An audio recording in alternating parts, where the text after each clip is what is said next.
እሺ የኢትዮጵያኖች ቴዲ አፍሮ ዘፈን ለቀቀ። ከዛ በቃ ቴዲ አፍሮ ንጉሳችን ምናምናችን በተለይ ህዝበ ክርስቲያኑ ጾም በፈታ ሳምንት ሳይሆነው የዘፈን አሽኮለሌ ላይ የሚሰራውን ያሳጣው።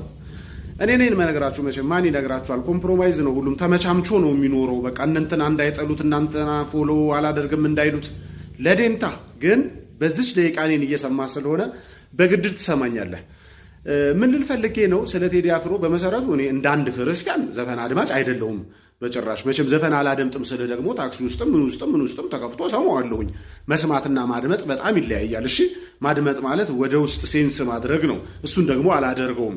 ምክንያቱም እኔ በጌታ በኢየሱስ ክርስቶስ የማምን ወደ ገላትያ ሰዎች ምዕራፍ 5 ከቁጥር 12 ጀምሮ መንግስተ ሰማይ ያስገባም ከተባለ ውስጥ አንዱ ዘፋኝነት ስለሚል ይሄንን ጥሳ እዛም እዚህም ጮቤ ረግጣ መንግስተ ሰማያትን መመኘት የብደት ነው።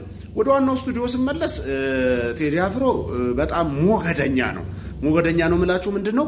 በጣም ክብሩን የሚፈልግ በቅርብ እንኳን አይታችኋል። በተለያዩ ኮንሰርቶች በተለያዩ ዝግጅቶች ላይ ሲገኝ ብዙ ሰዎች ኮሜንት ሰጣቸዋል። ምንድነው የሚወጣጠረው ብላቸዋል። አዎ ይወጣጠራል። ለመጨበጥ እንኳን የሚቆለል ምናምን ነገር የሚል ወቅት ይጠብቅና የሆነ ነገር አገር የሚያምስ ነገር እኔ ይውላችሁ ትንሽ እድሜም ጥሩ ነው እላለሁኝ። እውነቴን ነው።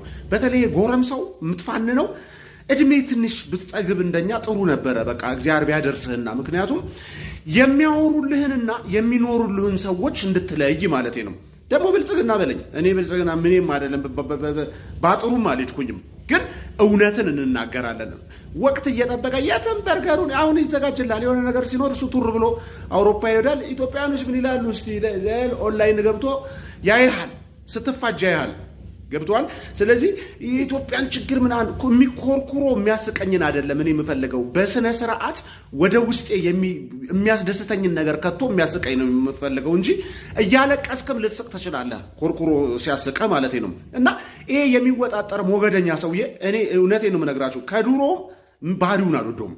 በቃ ይሄ የኔ አይደለ፣ ይሄ የኔ አካውንት ነው አይደለ፣ እንደ ልቤ ማወራበት እኔ ነኝ። ፈጽሞ አልወደውም። ለምን ቢባል ውጥርጥር የሚል ራሱን የሚጠብቅ ከማህበረሰቡ የማይቀላቀል ምናምን አይነት ነገር፣ ግን ደግሞ የህዝብ ድምፅ ነኝ።